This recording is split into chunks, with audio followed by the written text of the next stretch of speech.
নমস্কার, শুভ সকাল সকলকে। আশা করছি সকলে খুব ভালো আছেন, সুস্থ আছেন আর পড়াশোনা সবার খুব ভালোই চলছে।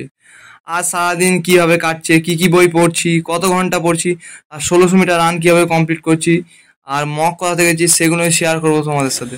সকালে ঘুম থেকে উঠে ফ্রেশ হয়ে পড়তে বসে গেছি।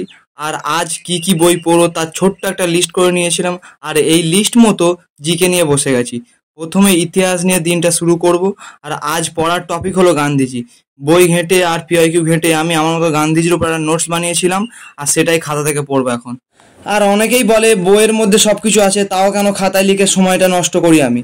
দেখো, সবার পড়ার ধরন বা স্ট্র্যাটেজিটা আলাদা, আর আমি সবসময় নিজের মতো করে খাতায় নোটস বানিয়েই পড়তে ভালোবাসি, আর সেটাই করি আমি।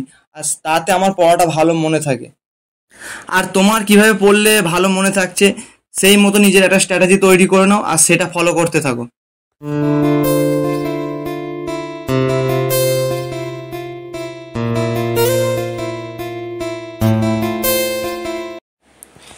ইতিহাসটা কমপ্লিট করে নিয়েছি, এখন কিছু খেয়ে মাঠে যাব রানের জন্য।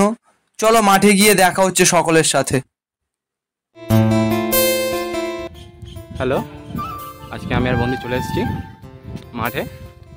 আজকে একটু বেলায় এসেছি কারণ আজকে 1600 ট্রায়াল দেবো। এমনি সময় আমরা সকালে আসি নর্মাল যখন প্র্যাকটিস করি। আজকে যেহেতু 1600 ট্রায়াল দেবো ওই জন্য আমরা বেলায় এসেছি। এখন প্রায় 12টা নাগাদ বাজে। আপনাদের মাঠটা একবার দেখিয়ে দিই। এটা 200 মিটারের ট্র্যাক। এই মাঠে দৌড়লে একটা সুবিধা কি, আমরা দমদম বা ব্যারাকপুর যে মাঠেই দৌড়তে যায় না কেন ওর ট্র্যাকটাও 200 মিটারই থাকে। তো আমাদের এটা একটা সুবিধা। আর আমরা 12টার সময় দৌড়তে এসেছি কারণ এই অ্যাটমসফিয়ারটা আমাদের কাজে লাগাতে হবে। কেন যখন আমরা ব্যারাকপুরে যাই তখন লাইন ফাইন থাকে, অনেক দেরি হয়, প্রায় 12টাই বেজে যায়। তো সেই অ্যাটমসফিয়ারটাকে কাজে লাগানোর জন্যই আমরা আজকে বেলাতে এসেছি। তো দেখতে থাকুন।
আপনার 1600 রান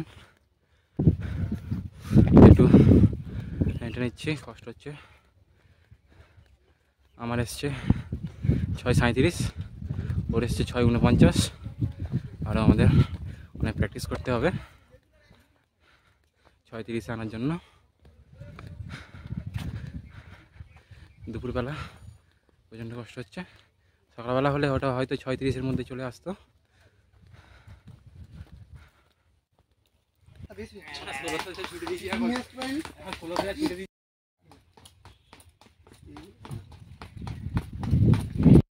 রানিং শেষ করার পর দুজন মিলে কিছুক্ষণ হেঁটে নিয়েছি, আর হাঁটা শেষ করে তারপর দুজন মিলে ব্যায়াম করে নিচ্ছিলাম। আর এই ব্যায়ামগুলো হলো এই।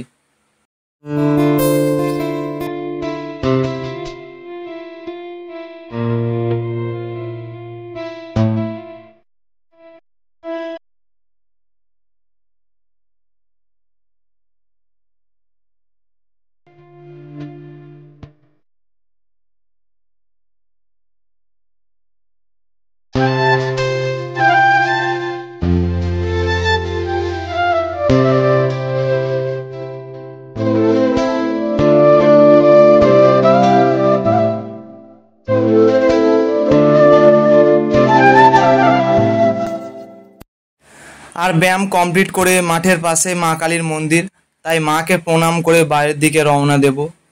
আর আমাদের এই মাঠ থেকে যে কত ছেলে মেয়ে চাকরি পেয়েছে তা একমাত্র আমাদের এই মাই জানেন।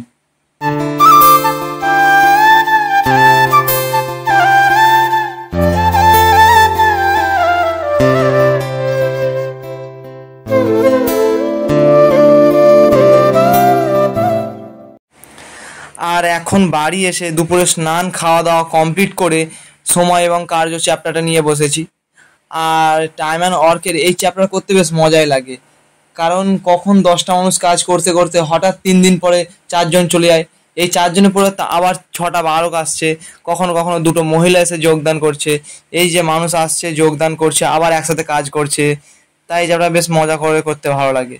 আর পুরো চ্যাপ্টারটা একটা সূত্রের ওপর বেস করেই দাঁড়িয়ে আছে, যে এই সূত্রটা আর একটু বেশিটা ভালো করে শিখে নেবে তার কাছে এই চ্যাপ্টারটা একদম জল ভাত লাগবে।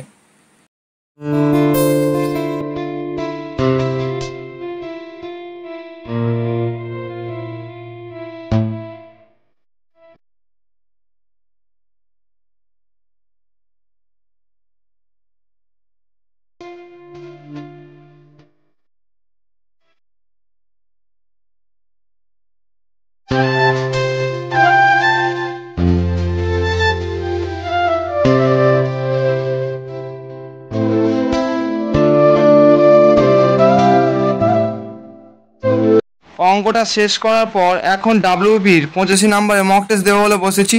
আর প্রত্যেক উইকে আমি একটা করে মক টেস্ট দিই, সেটা ডাব্লিউবির 85 নাম্বারের হোক কিংবা কলকাতা পুলিশের প্রিলিমসের 100 নাম্বারের হোক। আর মক টেস্টটা 1 ঘন্টা সময় নিয়ে ওএমআরে দিই। আর তারপর মক টেস্টটা দেওয়া হয়ে গেলে যেগুলো ভুল হয় সেগুলো খুব ভালো করে অ্যানালাইসিস করে নিই।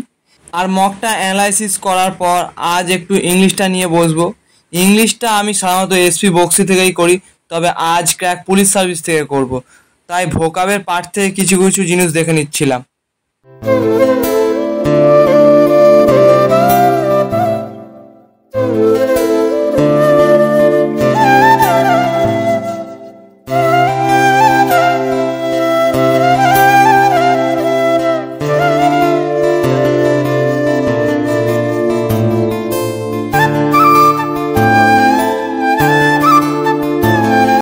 ইংলিশটা শেষ করার পর এখন ভূগোলটা পড়ব।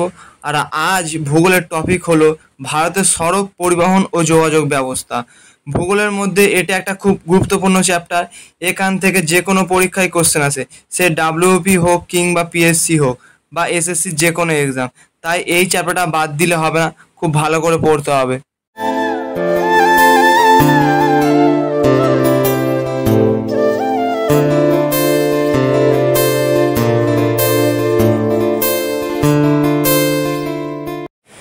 আর এই ছিল আজ আমার সারাদিনের স্টাডি প্ল্যান।